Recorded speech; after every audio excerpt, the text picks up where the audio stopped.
राजनीतिक प्रस्ताव पर चर्चा हुई है उसको लेकर हमारे वरिष्ठ नेता और असम के हमारे लोकप्रिय मुख्यमंत्री हेमंत विश्व शर्मा जी आप लोगों को संबोधित करेंगे। फ्रेंड्स, जैसे आप लोग जानते हैं कि हमारा कार्यकारिणी का आज दूसरा दिन था।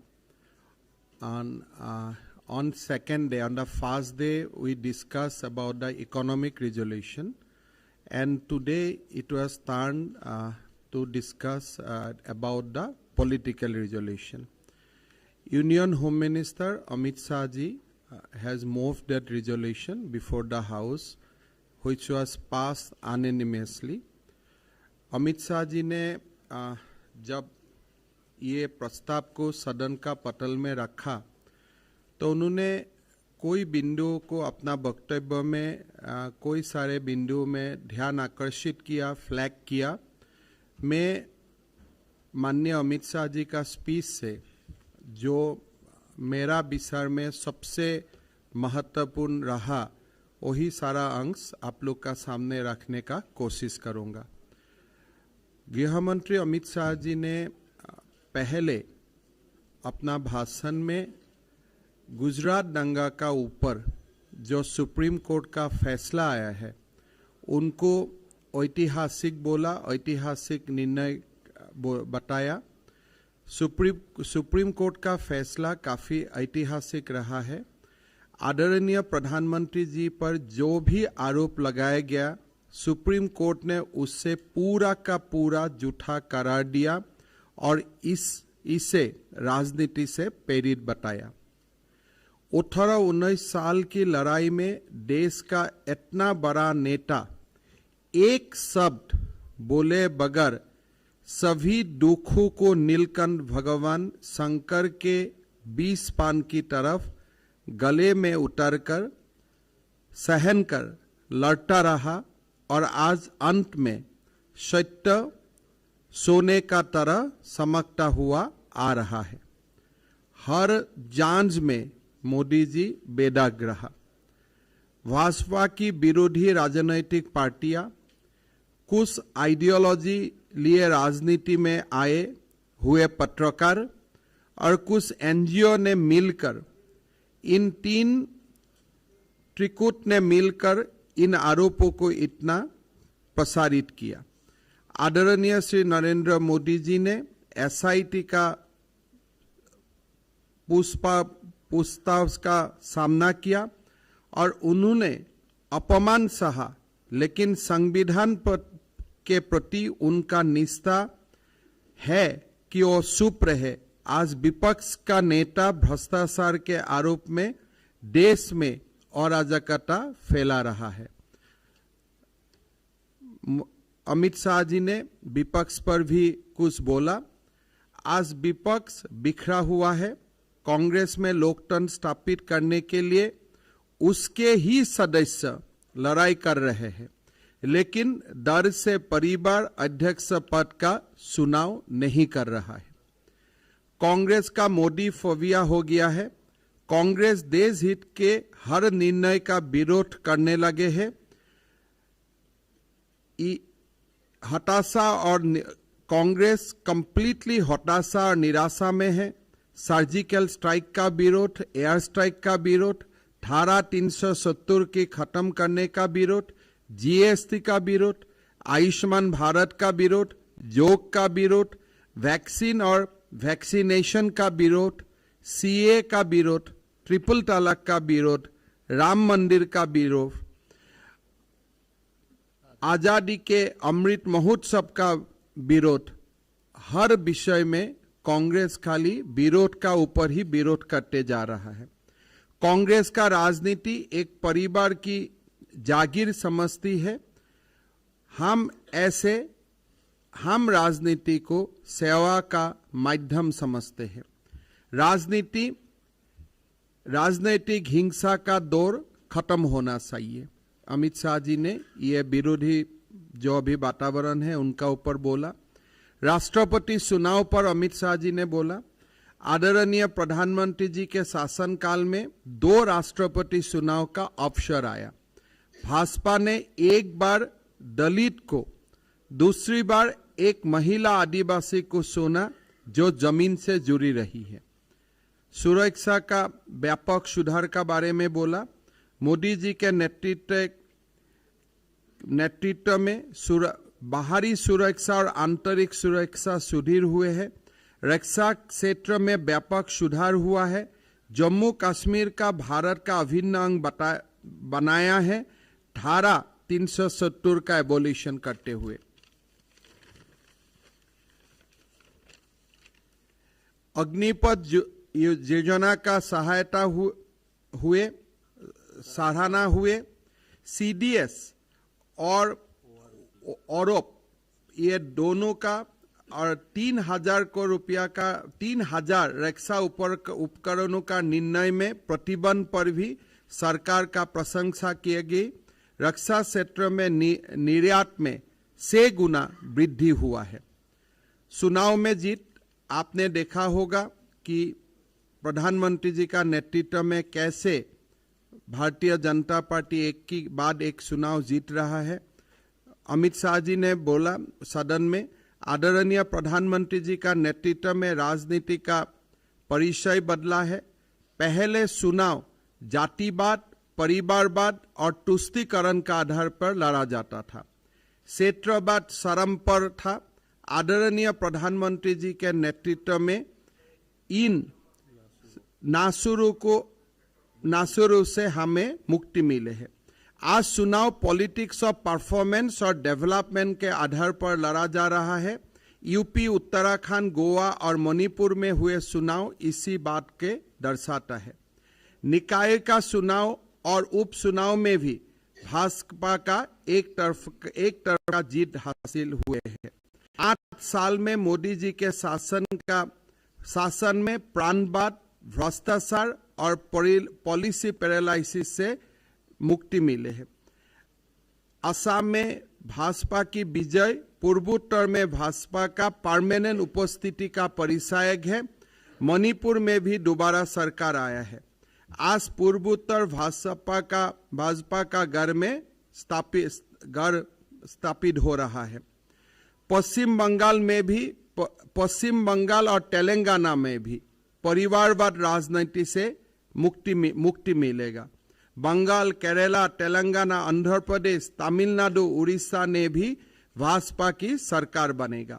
सुरक्षित और समृद्ध भारत के लिए 30 से 40 साल तक देश में और राज्य में भाजपा सरकार का आवश्यकता है। अर्थव्यवस्था गरीबी 22% से घटकर 10% तक नीचे आया है। हेल्थ इंफ्रास्ट्रक्चर में भारत 2026 तक दुनिया का टॉप 5 देश बन जाएगा।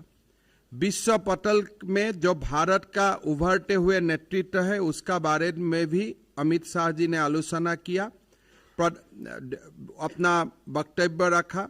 प्रधानमंत्री जी के नेतृत्व में भारत ग्लोबल लीडर बना है। आज विश्व के कोई राष्ट्राध्यक्ष प्रधानमंत्री श्री नरेंद्र मोदी जी की और और आशा भरी नजर से देखते हैं। भारत का विदेश नीति देश हित में बनी है। पर्यावरण, सौर ऊर्जा, सोलर एनर्जी, आतंकवाद जैसे सभी अंतर्राष्ट्रीय मुद्दे पर आज भारत की राय सबसे अधिक अहमियत रखती है। आज दुनिया के लगभग सभी देश जोगों को अपना चुका है। आजादी के अमृत महोत्सव का ऊपर भी अमित शाह जी ने बताया। आजादी के अमृत महोत्सव में 3 मुख्य अंग है। पहले सभी नाम अनाम आजादी का सिपाहियों का सम्मान होना। दूसरा, सभी सरकारों का अच्छी कार्य को जनता का समक्ष रखना। और तीसरा, आजादी का अमृत काल में हम सब संकल्प ले कि भारत फिर से विश्व गुरु के पद पर प्रतिष्ठित हो सके। विपक्ष हमारी इस पहल का भी मखौल उड़ा रहा है, लेकिन जनता उन लोगों को नकार दिया है। तो कुल मिला के गृह मंत्री अमित शाह जी ने सुप्रीम कोर्ट का historical verdict the winning spread of BJP in the elections, राष्ट्रपति चुनाव में जो हमने दलित आदिवासी महिला श्रीमती द्रौपदी मुर्मू जी को उम्मीदवार का हिसाब राष्ट्र का सामने रखे, ये सारा मुद्दा पॉलिटिकल रिजोल्यूशन में हम सब सदन का सामने रखे और चर्चा का बाद और कोई बाकी सारे सदस्य ने भी ये चर्चा में भाग लिया और चर्चा का बाद ये पॉलिटिकल रिजोल्यूशन विथ कंसेंसस ये पारित किया गया और ये पॉलिटिकल रिजोल्यूशन का सेकंड किया कर्नाटक का माननीय मुख्यमंत्री बोम्मई जी ने और मैं भी वो पॉलिटिकल रिजोल्यूशन का सेकंड किया था। रुक जाइए प्लीज प्लीज 1 मिनट। राकेश रुक जाइए। हाँ? राकेश रुक जाइए। यस 1 मिनट रुक जाइए। पहले इंग्लिश में 5 मिनट, उसके बाद आप लोग का क्वेश्चन लेंगे इंग्लिश में। So as you know that today in the national executive, Home Minister Sri Amit Shah ji has moved the political resolution. The resolution was seconded by the Chief Minister of Karnataka, Sri Bommai ji, and myself. In beginning of his speech, Amit Shah ji has drawn the attention of recent Supreme Court verdict on the various cases or basically on the Gujarat riot case, and he has said that Supreme Court has cleared Modi ji completely and also exposed the conspiracy of various individual ideologically oriented media person and NGO who all along conspired to defame Honorable Prime Minister Sri Narendra Modi ji. He also mentioned that how throughout these years Modi ji completely maintained his silence. He drank poison the way Nilkantha drank poisons during the Amrit Manthan, but he continued to cooperate with the SIT and he did not enacted any drama when he appeared before SIT the way a certain political leader is enacting drama when he was asked to appear before a lawful authority. Amit Shah ji has also said that whenever there are welfare position or welfare scheme initiated by the government of India, opposition criticize everything. Opposition has criticized GST, opposition has criticized airstrike, opposition has criticized surgical strike, opposition has criticized Ayushman Bharat, opposition has criticized International Yoga Day, opposition has criticized the vaccine for COVID as Modi vaccines, so on and so forth. They have only criticized and opposed every policy which was initiated for the welfare of the nation. Congress today become only a party of a family. There are demand for internal democracy within the Congress, but Congress is not convening or Congress is not electing the new president of the party, continuing with the interim president, because the family fear that they may lose their position if a election, free and fair election is conducted by the Congress party. Home Minister Amit Shah ji has also said that how Narendra Modi ji has got opportunity to nominate 2 candidates for the post of president. In the first time he nominated a Dalit. Second, he is now nominating a Adivasi tribal woman for the post of the President of India. Amit Shah ji has also flagged that how during the 8 years prior to 2014, how country has suffered political paralysis, how extreme regionalism has crippled the country, how economy was devastated. Today, the Prime Minister has the courage to implement schemes for the welfare of the people. He could abolish Article 370. He could integrate Jammu Kashmir with the India, with our country, with the mainland of India. He could initiate a scheme like Agnipath. He could introduce the CDS post in our defense structure. He has the courage to implement Europe, one rank, one pension. Narendra Modi ji has basically banned import of 3,000 defense items, and also he has, under the leadership of Prime Minister today, India's defense export has gone up by 6 times. Sri Amit Shah ji has also highlighted the recent electoral success of BJP.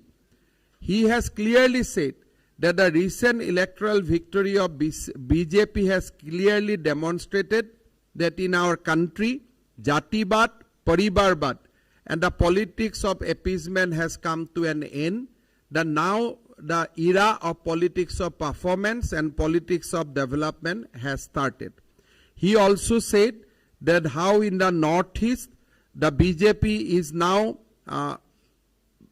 actually establish its permanent address. It will be very, very difficult to disclose BJP now. He has said that in Telangana and in West Bengal also, we will defeat family rule and BJP will come to power whenever election will held. He also said that BJP will soon have its government in Bengal, Kerala, Telangana, Andhra Pradesh, Tamil Nadu and Orissa. He also highlighted that how in the economy we could reduce the percentage of poverty from 22 to 10%, how health infrastructure has increased during the pandemic period, and also he has highlighted the position of Prime Minister in the global arena.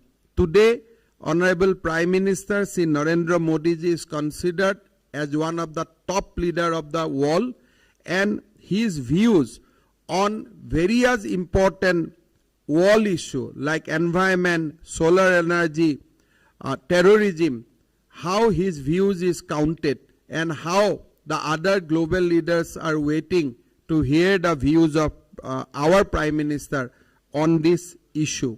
He also says that Azadi Ka Amrit Mahotsav, which we are celebrating now, basically the country will pay tribute to our unsung heroes. Country will pay tribute to the heroes of the freedom struggle. During this period, whatever government we had in this country, it is our bounden duty to bring the good works done by every government in the past to actually before the people. And also he says that we must take a vow to make India a Vishwa Guru during the Amrit Kal of our Azadi Ki Amrit Mahotsav. He has says that yes, today the opposition has gone to the extent of criticizing the celebration of Azadi Ka Amrit Mahotsav, but people of India has already put opposition in their place. The next 30 to 40 years, it will be era of BJP and country will become Vishwa Guru during the reign of the BJP. So these are the basic points he has mentioned during his one by one. resolution. Mr. Brajesh Pandey, please. Please, 1 minute, please. Liz Matthew from Indian Express.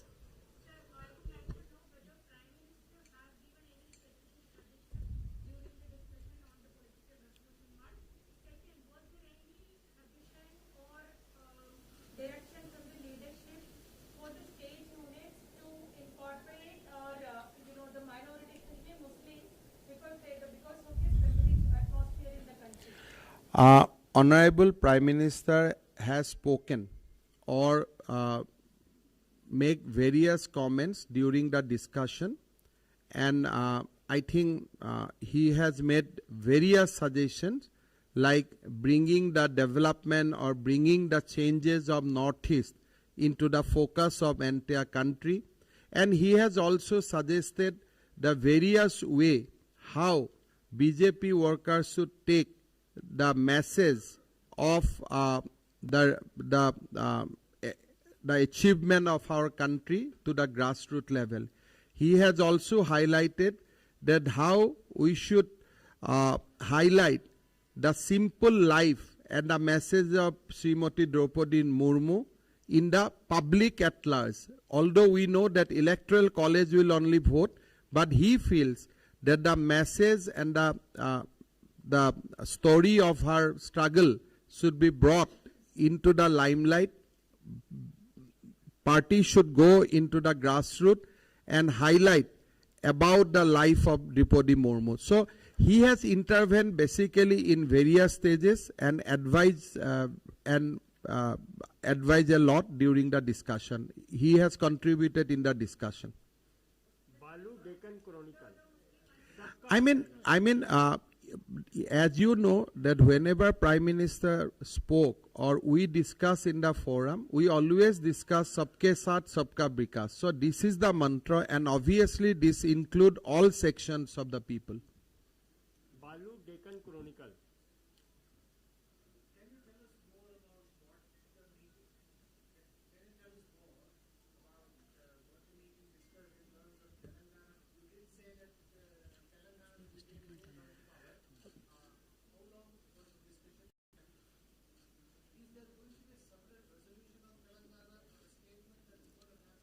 Yeah, on Telangana, party is going to release a separate statement, but generally we have discussed Bangsbat in our political resolution. Home Minister Amit Shah ji has said during this deliberation that this Jatibad Bangsbat is the greatest scene, political scene that has been created or that has been committed in the soil of this country. So he said that now the era of Bangsbat will come to an end, and obviously Telangana will have a new government soon. Rakesh PTI Neeraj Pandey ABP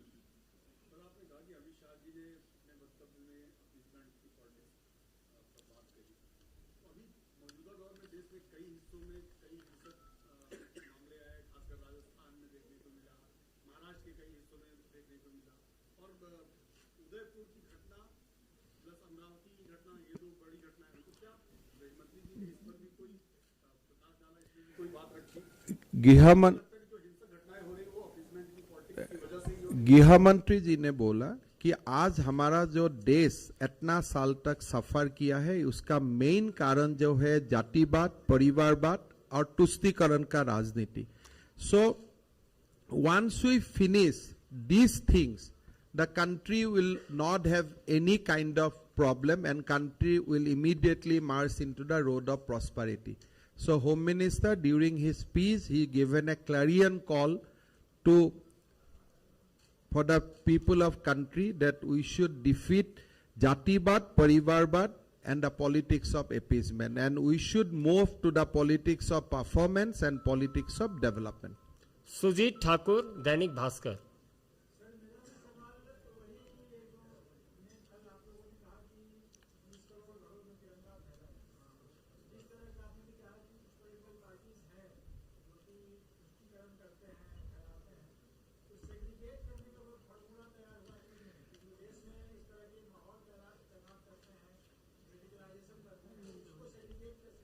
नहीं, आप किसको segregate करना चाहते हैं? Political party को?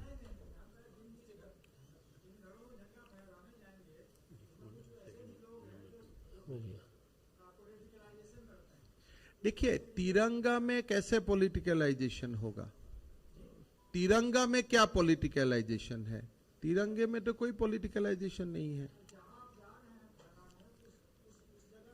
देखिए, आज political resolution में हमने ये बात डिस्कस नहीं किया हो, बट हमारा जनरल जो व्यू है बार बार आज हाउस में आया है कि ये देश को अगर हम विश्व गुरु बनाना है तब ये देश को जातिवाद, वंशवाद और पॉलिटिक्स ऑफ एपीजमेंट का राजनीति से ऊपर आना है। तो हमने कोई स्पेसिफिक बात डिस्कस करना या बोलना, इससे ज्यादा जो मैसेज है, ये मैसेज बहुत ही तगड़ा रहा, बहुत ही स्ट्रांग रहा कि अभी देश को जातिवाद खत्म करना है, वंशवाद खत्म करना है और तुष्टीकरण का राजनीति खत्म करना है। ये जो basic take away of this political resolution was that कि देश को अभी इससे ऊपर जाना है। Mohit Bhatt, Times now.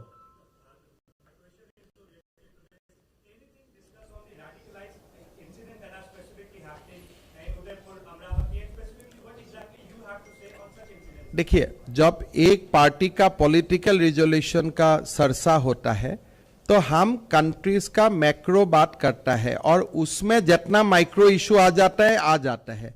तो मेनली हमने यही शिनाख्त किया कि अगर देश को हम जातिवाद से बाहर निकाल सकता हूं, वंशवाद से निकाल सकता हूं और पॉलिटिक्स का एपीजमेंट, पॉलिटिक्स ऑफ एपीजमेंट से निकाल सकता हूं और कंट्री का पॉलिटिक्स ऑफ परफॉर्मेंस और पॉलिटिक्स का डेवलपमेंट तरफ ले जा सकता हूं, then all our problem will be solved.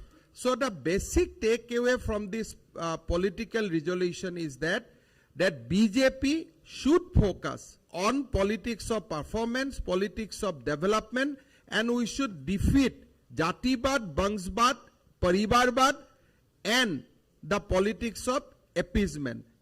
और यही हमारा आज जो एक आप स्ट्रॉन्ग मैसेज क्या है, अगर आप एक शब्द में आप सुनना चाहेगा तो यही सबसे बड़ा मैसेज था। Brajesh Pandey, News x.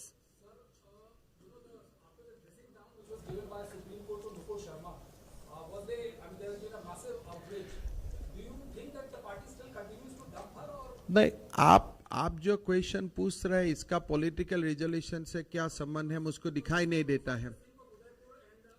आप लोग अभी आप बहुत लोगों का बारे में हम बोला कि जैसे गुजरात का रायट का समय में ऐसा ही बहुत सारे मीडिया क्वेश्चन पूछा था और 20 साल का बाद ऐसे ही मीडिया का बारे में सुप्रीम कोर्ट में टिप्पणी किया।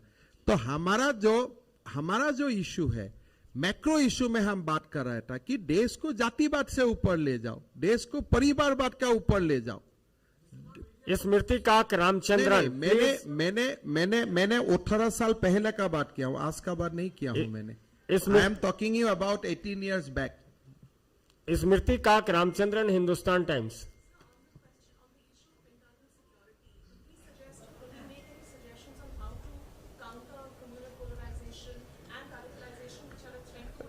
देखिए, अगर आप अमित शाह जी का स्पीच का मैंने जब आप लोग का सामने जिक्र किया तो अब आप लोग का एक आइडिया हो ही गया है कि उनका डायरेक्शन क्या था।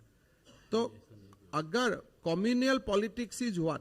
Communal politics is a offshoot of politics of appeasement. अब communal politics देश में कैसा हुआ? तुष्टीकरण का राजनीति से ही हुआ।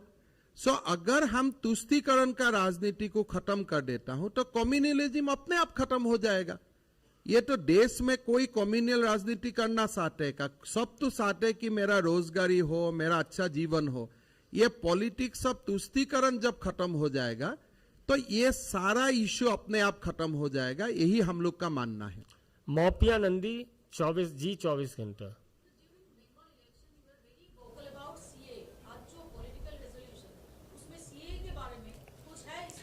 नहीं, अमित शाह जी ने बोला है कि opposition has also criticise CA, तब उनमें पूरा सारे जो लिस्ट दिया कि आज देश में जो भी अच्छा काम हुआ है, सारे अच्छा काम को opposition has criticized, and on this list he has also mentioned CA.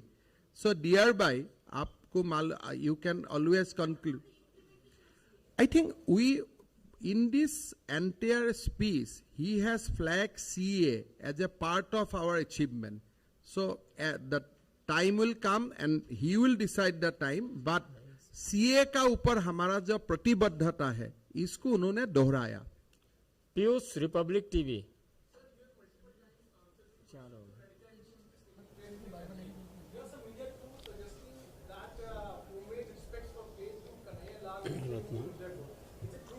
देखिए, मैं तो उसका ऊपर हमारा जो क्लैरिफिकेशन आना है तो आ ही जाएगा, बट बेसिकली मैं आपको यही बोलना चाहता हूं कि हम ये इतना बड़ा देश है, सारे बात हम incident wise incident we can discuss, but the issue is what is the root cause of it. अगर कांग्रेस ने ये देश में तुष्टीकरण का राजनीति का शुरुआत नहीं करता था, today we would not have discuss anything like Udaipur or any incident. So in this platform where we discuss macro things and guideline for the next till we come for the next executive, Amit Shah ji has clearly indicated, our political resolution has clearly indicated that we have to work continuously to free this country from the politics of appeasement, जातिवाद, वंशवाद, परिवारवाद। बाकी सारे जो आप incident का नाम आप लेगा और काल भी होगा, कुछ आगे भी हुआ है, हम तो incident wise incident we can discuss, but what is the root cause of it. When this kind of gathering happens, we basically discuss the prescription, how to overcome, how to take country out of all this issues. Vikas Chandra, news nation. Sir, मेरा सवाल है कि राष्ट्रीय कार्यकारिणी की बैठक हैदराबाद में होने से साफ है कि तेलंगाना से है, दो ही है। क्या इस राजनीतिक प्रस्ताव में दक्षिण भारत को लेकर कोई विशेष बात की गई? Today, Karnataka CM Bommai ji has also discussed elaborately about the politics that is happening in the south. He has also briefly mentioned that rising of various fundamentalist organization and how Congress is trying to जातिवाद को एक शर्म सीमा में ले जाके एक जाति का अंदर में भी, और how they are trying to create more जातिवाद। So basically we discuss about the situation in southern state and the hope in the entire house is completely in a positive mood. The delegation from our South Indian state strongly believe that we are going to have a major breakthrough in South India soon, be it in Telangana, be it in Tamil Nadu. The next growth area of BJP will come from South. That is the collective hope and collective findings of the house. Ratna सियासत।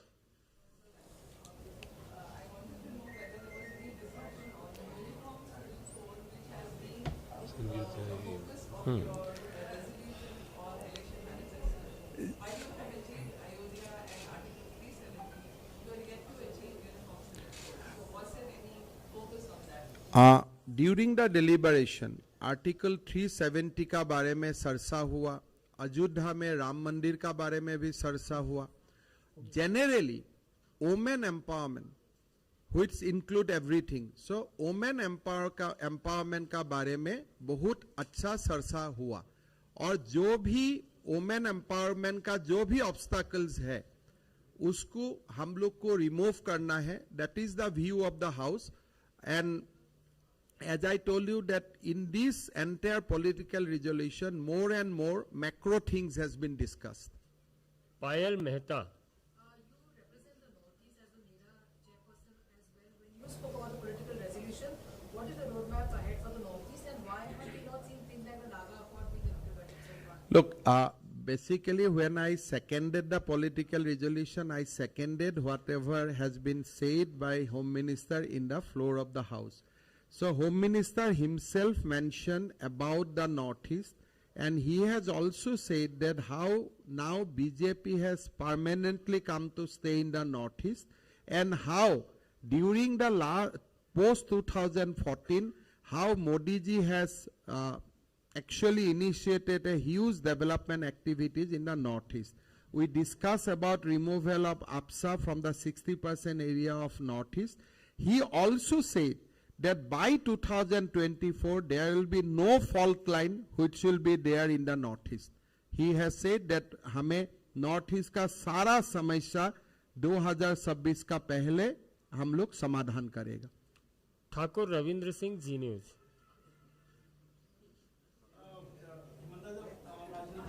BJP का हमेशा से मानना है, और केवल इस घटना की नहीं, जबकि देश के अंदर जिस तरह घटना घटती है उसको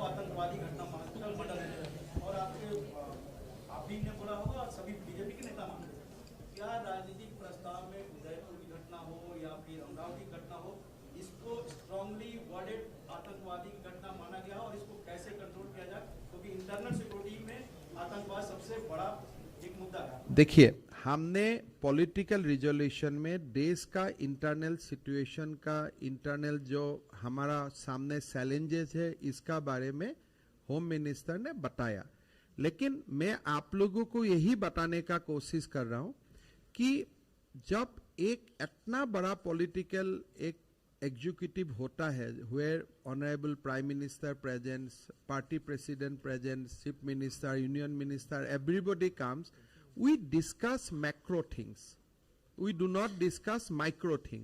So ये प्रस्ताव में काफी सारे बात रखा गया, through which we can create a strong and robust internal security or environment in the country. But सारे डिस्कशन हमने मैक्रो लेवल तक रखा, माइक्रो लेवल तक लोगों ने जो इतना बड़ा जो एक गैदरिंग होता है और which is the highest body so far as BJP is concerned, तो हमने माइक्रो लेवल का डिस्कशन को बहुत ज्यादा नहीं करता हूं. We talk about macro, and macro level में fundamentalism, radicalism, appeasement, obviously every issue we have discussed. Poonam Pandey, Navbharat Times.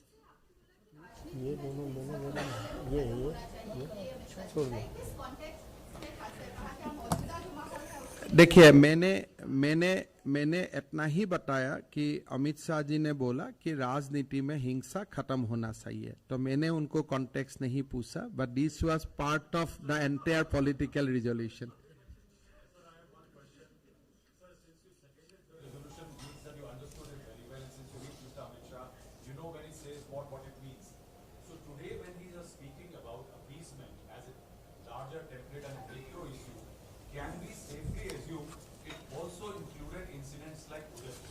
देखिए, मैं बार बार यही बताना चाहता हूं कि अगर इतना बड़ा प्लेटफॉर्म में हम इंसिडेंट वाइज डिस्कस करूंगा तो that was not the mandate of this house. नहीं, देखिए, जब मैक्रो लेवल में we talk about politics of appeasement, we talk about Tushstikaran, we talk about fundamentalism, and we talk about taking the country to the politics of performance and politics of development.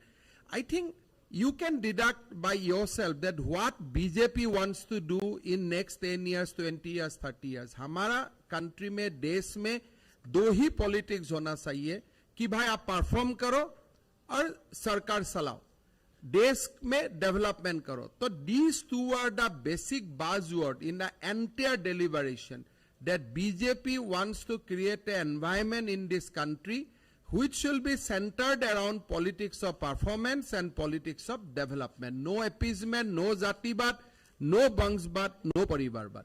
बहुत बहुत धन्यवाद। हम पुनः आने वाले हैं। माननीय हेमंत जी का एक और मीटिंग है।